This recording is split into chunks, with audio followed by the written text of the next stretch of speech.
Hi, I'm Susan Swain.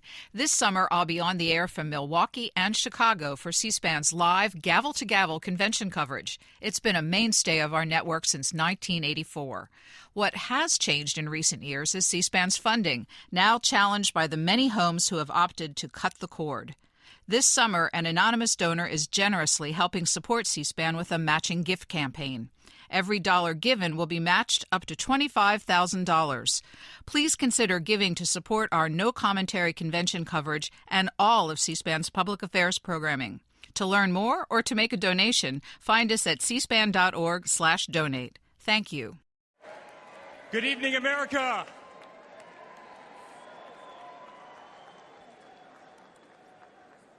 Eight years ago, my father sat our family down. He spoke of a nation in decline, of dreams slipping away, of a future endangered by failed leadership and broken promises. It was in that moment I knew my father had made a decision that would forever change our lives. We realized he had chosen to step into the arena, to fight for the soul of America. He had decided to leave behind the comforts of an unbelievable business empire, to leave behind everything he had ever built, to answer the call to serve our nation. Unlike his predecessor, it was not a decision born out of necessity. Unlike the current president, it was not a decision that would enrich his family. Rather, it was a decision made out of love for this country and a deep concern for America's future.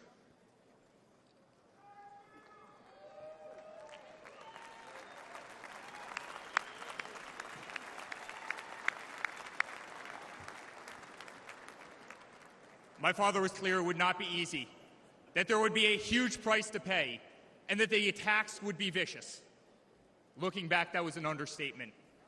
The made-up Russia hoax, the sham impeachments, the efforts to destroy an unbelievable company, a company that I run today, the efforts to cancel us, to silence him, to gag his free speech, and to drag him through every radical left courthouse in America, to take his life. Yet through it all, he's shown unwavering courage and determination, not just in public, but in every private conversation with me and our family.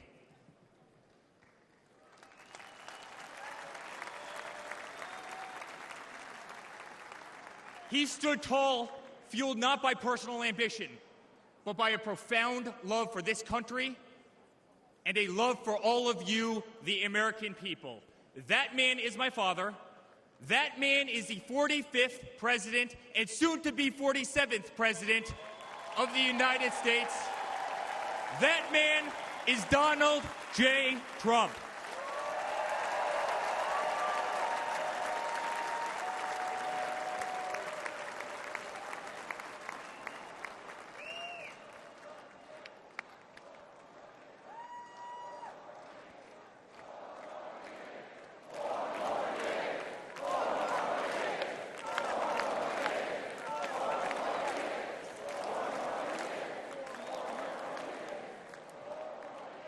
Each time I've stood on this stage, America has been at a dire crossroads. In 2016, many people began to doubt the promise of America.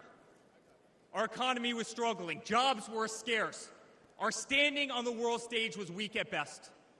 Veterans were forgotten. Our military was in shambles. Our educational system was broken, ranked 30th in the world. He could no longer tolerate an inept administration that handed $150 billion to Iran, a country that chants death to America, or witness the continued attacks on our Constitution and our religious liberty, or see the disrespect shown to our unbelievable law enforcement officers who are being disarmed, defunded, and persecuted each and every day. He could no longer stand to see words like Christmas stripped from public use or the Pledge of Allegiance removed from our schools. But my father saw potential where others saw despair. Donald Trump built the New York City skyline. He did so during a time He did so during a time when businesses were turning away from the city he loved. Crime was rampant. The streets were dirty. But he had the Midas touch, and he turned those streets and neighborhoods into gold. He faced every challenge with tremendous vision and grit.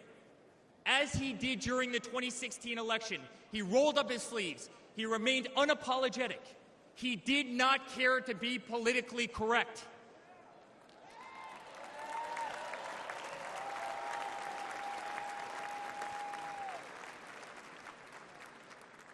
He restored hope. He restored a voice to millions of Americans who had been ignored. He restored the American dream. Under my father's leadership, the economy climbed to record heights. Jobs were created at an unthinkable pace. Unemployment reached historic lows across all demographics. Wage growth soared.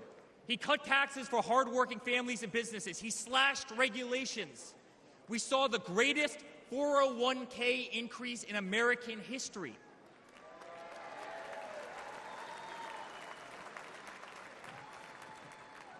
People bought their first homes in an environment that saw 2 to 3% interest rates.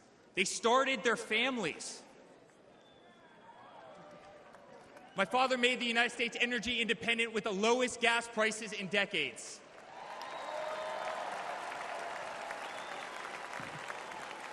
My father made the United States safe. Our borders were closed. There was peace in the Middle East. Soleimani, al-Baghdadi, the terrorists were dead.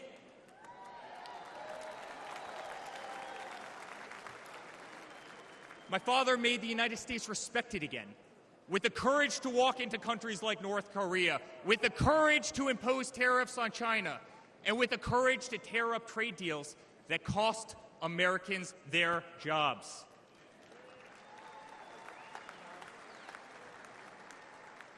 He brought manufacturing back to America. Small businesses flourished. He did what he promised. He put America first. We were winning. Donald Trump made America great again.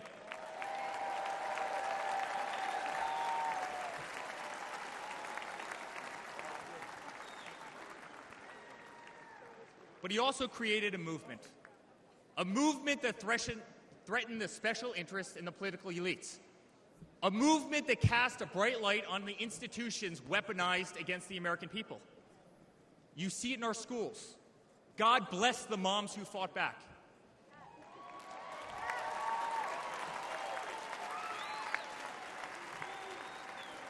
You see it in your workplace. You see it on every news station, in every newspaper. You see it in the military. The most iconic military installations on planet Earth are stripped of their identity and renamed. Fort Bragg, Benning, Fort Hood. You see it in Hollywood. You see it in our two-tier judicial system. They don't even hide it anymore. My father has been censored. The former president ripped off Twitter, Instagram, and Facebook while terrorist organizations remain intact. My father has been persecuted, targeted by far-left Democrats, funded by special interest groups, and hand-picked judges. My father has been pulled off the ballots of states, radical justices attempting to defy the will of millions of Americans who adore who he is and what he stands for.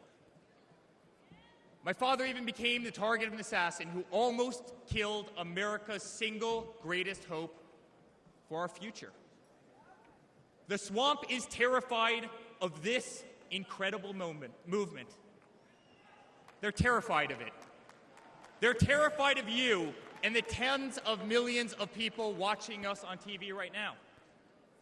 They've tried everything to keep him from you, everything, to destroy his legacy, to destroy his family. They have failed, and they will not win.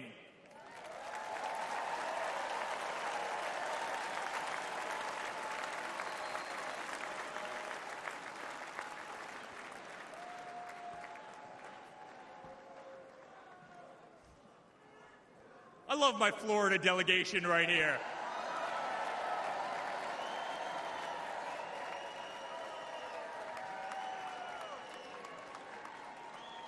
Thank you. My father stands before you with the most votes of any Republican candidate in the history of our nation. He has defied the predictions of every political pundit. He fills stadiums across our country. He energizes Americans to the issues facing this nation and does so with unvarnished honesty. He is not a threat to democracy. He is a threat to those who despise our republic, many whom are bought and sold, bribed and coerced, people who have never signed the front of a check and who have been dependent on the government their entire adult lives.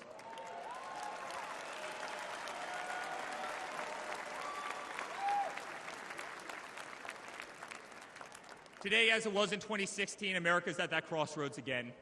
Energy prices are soaring. Interest rates are crippling. Everything is unaffordable. The U.S. dollar has been diminished. Inflation has made it impossible for Americans to live, to save for their future. Our infrastructure is crumbling. Our border is out of control. Millions are dead and displaced in Russia and Ukraine, a war that has no end and a war that we are funding. The Middle East has become a hornet's nest. Our greatest ally, Israel, totally under siege. Fentanyl is killing our youth and destroying families, while the current administration stands idly by, hoping their inaction will import illegal votes. Crime terrorizes our cities and our suburbs as far-left policies handcuff police. Male athletes, guys my height, 6'5", are swimming in women's sports.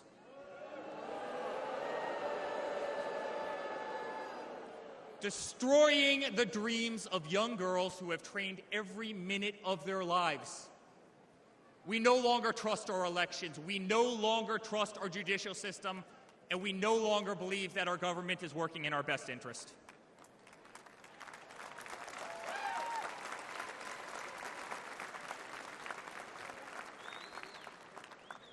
In spite of where we are today as a nation, I'd like to speak to every American.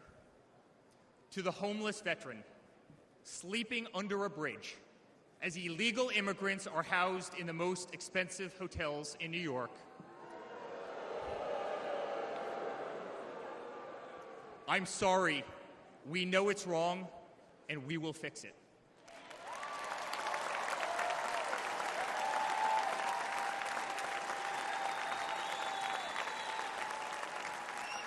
To the single mother who can no longer afford her rent, afford groceries, and has been forced to work 3 jobs, I'm sorry.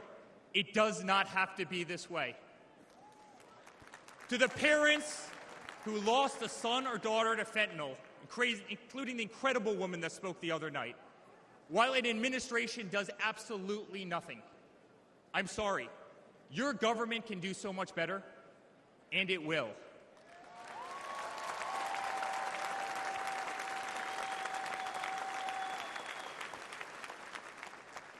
To the children who are being brainwashed instead of learning the fundamentals in school, I'm sorry. There are teachers who care, and my father will empower them.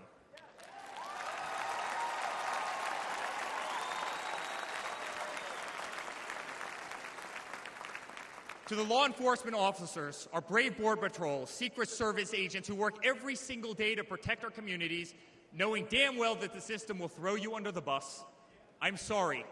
We will stand behind you.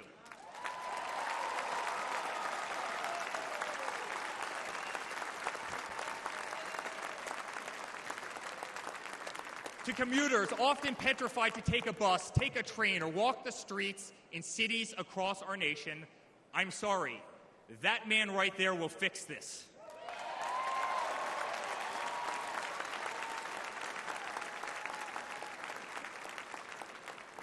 To the construction workers, to the middle-class families, to the families with children with disabilities, families who can no longer afford medical benefits or to take a vacation, I'm sorry. We will make America great again.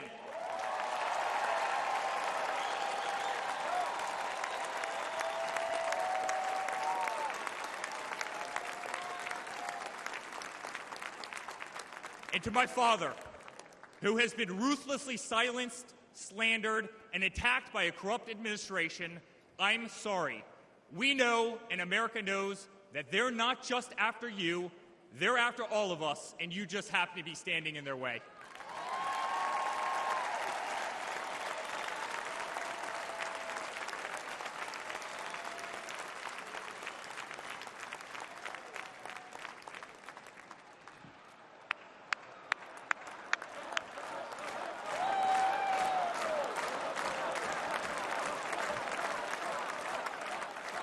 To all Americans watching tonight, the greatest retribution will be our success. Success not just for ourselves, but for our grandchildren and our children. Under President Donald J. Trump, the swamp will be drained. America will be respected. Our cities will be safe. Our streets will be clean. And our border will once again be secure.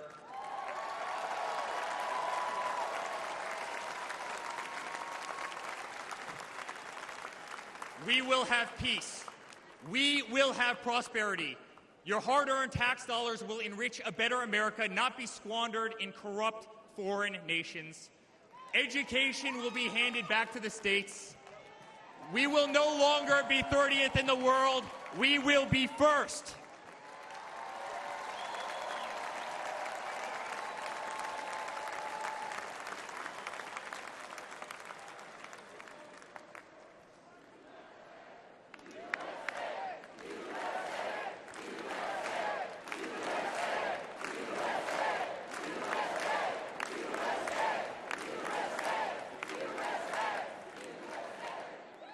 Our children will understand family, our children will have values, and our children will love God.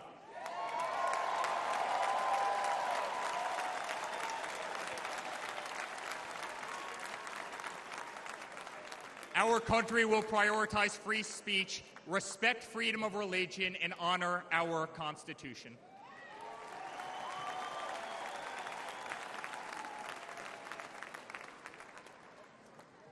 As his son, I've never been more proud of a person in my life. A man who has defied all odds more than once. A man who believed in the promise of America when others turned away. A man who saw a nation in need of a champion and answered that call with unwavering determination and courage. A man who survived a bullet that was intended to eliminate him permanently from our future and from our family.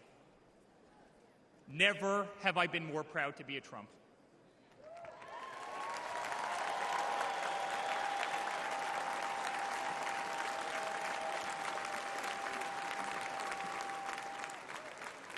Never have I been more proud to stand by my father's side. I remain incredibly honored to be part of this journey, a journey with all of you, a journey to save the greatest country on earth, a journey with the most incredible people I have ever met. Dad, 5 days ago, Laura, Luke, Carolina, and I held our breath as we saw blood pour across your face. By the grace of God, divine intervention, and your guardian angels above, you survived.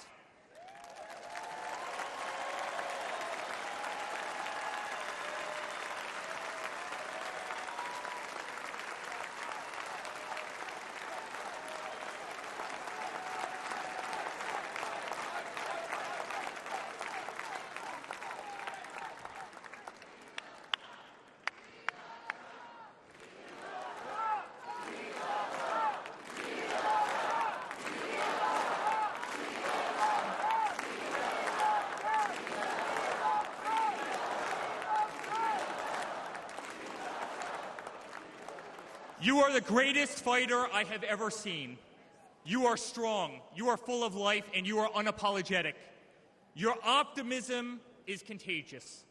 Your backbone is unbreakable. Your conviction to fight for what is right and against all that is wrong is truly next level.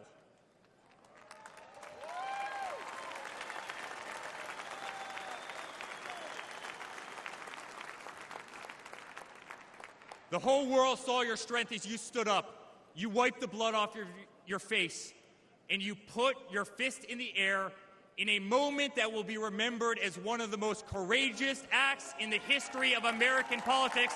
You shouted, "Fight! Fight! Fight!"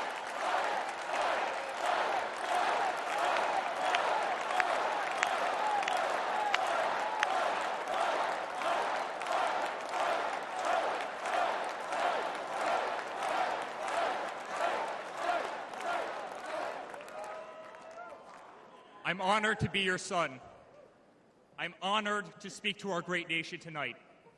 You are a true leader. You epitomize strength. Our country loves you. Our country appreciates you. Our country misses you. And on November 5th, our country will re-elect you as the 47th President of the United States of America. Good night, Milwaukee. God bless you all.